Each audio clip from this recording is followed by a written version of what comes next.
Paul's letter to the Galatians. It was written to a number of churches in the region of Galatia where Paul had traveled on one of his missionary journeys. You can read the stories in the book of Acts. He wrote this important letter from a place of deep passion and frustration. Here's the backstory. Christianity began as a Jewish messianic movement in Jerusalem, but its message was for all humanity, and so it quickly spread beyond Israel. By Paul's time as a missionary, there were as many non-Jews as there were Jewish people in the Jesus movement, and this sparked a huge debate that we know about from the book of Acts chapter 15. Historically, the covenant people of God were focused in one ethnic group, Israel, and they were set apart by the practices commanded in the Torah, like circumcision of males, eating kosher, observing the Sabbath. And there were many Jewish Christians who believed that for all of these non-Jews to truly become a part of God's family, they needed to obey the laws of the Torah. And so some of these Jewish Christians ended up coming to the Galatian churches. They were undermining Paul and demanding circumcision of all these male non-Jewish Christians. And so many of them were. And when Paul found out, he was brokenhearted and angry. And this letter is the result. He first challenges the Galatians with his summary of the gospel message about the crucified Messiah. He then argues that this gospel is what creates the new multi-ethnic family of Jesus and Abraham. And then he shows how this gospel is what truly transforms people by the presence and power of the Spirit. He opens by expressing his bewilderment that the Galatians have embraced a different gospel. It's the one promoted by these Christians who badmouth Paul and demand circumcision. So Paul first defends the authenticity of his message and authority as an apostle. He was commissioned by the risen Jesus himself to go to the non-Jewish world. Remember the story from the book of Acts. Paul says it was only later that he went to Jerusalem to consult the other apostles like Peter or James. And when he told them he wasn't requiring non-Jewish Christians to be circumcised or eat kosher, they were in full support. But this tension ran deeper. Peter had come to Antioch to visit and see all of these non-Jewish Christians, and he was eating and mingling with them. But when some of this Jerusalem opposition group showed up in Antioch, Peter caved under their pressure. He stopped eating with these uncircumcised Christians, and he was avoiding them. And so Paul confronted and accused Peter of hypocrisy, of not staying true to the gospel. For Paul, demanding these new Christians to become circumcised and Torah observant, it's wrong-headed for all kinds of reasons. First of all, because it's a betrayal of the gospel. Or in his words, people are not justified by the works of the Torah, but rather by the faith of Jesus the Messiah. And we have faith in the Messiah Jesus. To be justified, or literally to be declared righteous, it's a rich Old Testament term for Paul. It's when God declares that someone is in a right relationship with him. They're forgiven, they're given a place in God's family, and they are being transformed by God's grace. And it's Paul's conviction that no one can be justified by observing the commands of the Torah, but only by the faith of Jesus. This is a dense phrase, and it could refer to Jesus' own faithfulness in living and dying on our behalf, or it could refer to our own trust and devotion to Jesus. Either way, the point is clear.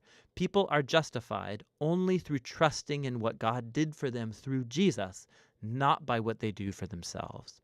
At the heart of Paul's gospel is this claim that when people trust in the Messiah Jesus, what's true of him becomes true of them.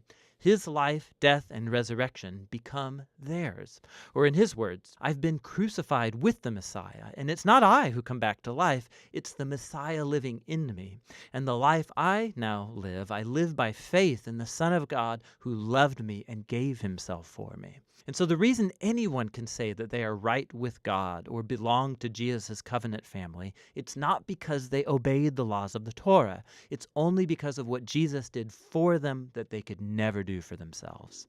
Now, this profound understanding of what Jesus accomplished, it has huge implications for who can now be included in God's covenant family and for what it means to live as a member of that family.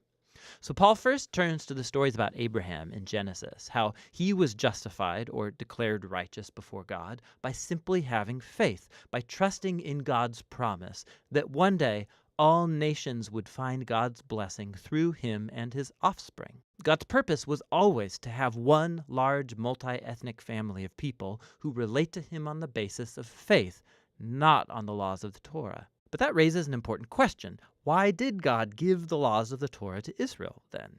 Here, Paul offers a very brief and dense explanation that he will later fill out in his letter to the Romans. He observes that the laws of the Torah were given to Israel at Mount Sinai long after God's promise to Abraham. And if you read the Torah carefully, he says, you'll see that God always intended the laws to be a temporary measure. He says the laws had both a negative and a positive role. Negatively, the laws acted like a magnifying glass on Israel's sin.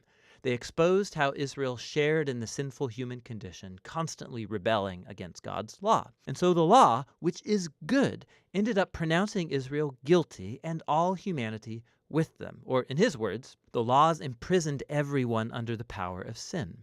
But the laws also had a positive role. They acted like a strict school teacher that kept Israel in line until the coming of the promised offspring of Abraham, the Messiah. And once the Messiah came, he fulfilled the purpose of the laws on Israel's behalf. Jesus was the faithful Israelite who truly loved God and neighbor. And as Israel's king, he died to take the curse and consequence of Israel's failure into himself and bring redemption. And so now through Jesus, the offspring of Abraham, God's blessing can come to all people, regardless of their ethnicity, social status, or gender. For Paul, requiring Torah observance from non-Jewish Christians, it makes no sense. It's acting as if Jesus didn't fulfill God's promise or deal with our sins. It neglects the new freedom gained for us through Jesus and the gift of the Spirit, and it limits God's promise and blessing to one ethnic family. But, Paul's opponents might argue, the laws of the Torah, they're a proven guide to living according to God's will. How will non-Jewish Christians learn this? Paul responds in chapters 5 and 6 by describing how Jesus' transforming presence through the Spirit is the key. The laws of the Torah are good. They're wise, Paul says. In fact, they can all be summarized, as Jesus did, in the command to love your neighbor as yourself. But the laws, good as they are, they did not give Israel the power to obey them. In contrast, the good news is that Jesus did fulfill the laws on our behalf, and now he lives in us through the Spirit, making his people into new humans who fulfill the law by loving others. So Paul goes on to contrast this old and new humanity. The habits of the old humanity are obvious. These are behaviors that dehumanize people, they destroy relationships and whole communities. And while the laws of the Torah prohibited these behaviors, Jesus actually put them to death on the cross. So when a person trusts in Jesus and lives in dependence on the Spirit, his life becomes theirs and produces what Paul calls the fruit of the Spirit. This is Jesus' way of life that he wants to reproduce in his family so that they become people of love, joy, peace, patience, kindness, goodness, faithfulness, gentleness, and self-control. But this fruit isn't automatic, Paul says. It requires cultivation, just like real fruit. Or in his words, if we live by the Spirit, we have to keep in step with the Spirit. This requires intentionality. We have to learn how to prune off our old habits and cultivate new ones. And as we do so, we find ourselves carried along by the Spirit, as Jesus reshapes our minds and hearts and makes us into people who love God and others.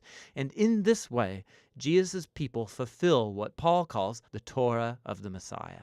In the end, Paul concludes, this requirement for Christians to become Torah observant or be circumcised, it's an adventure in missing the point. What really matters is God's new creation, this new multi-ethnic family of the Messiah, people full of faith in Jesus who are learning to love God and others in the power of the Spirit. And that's what the letter to the Galatians is all about.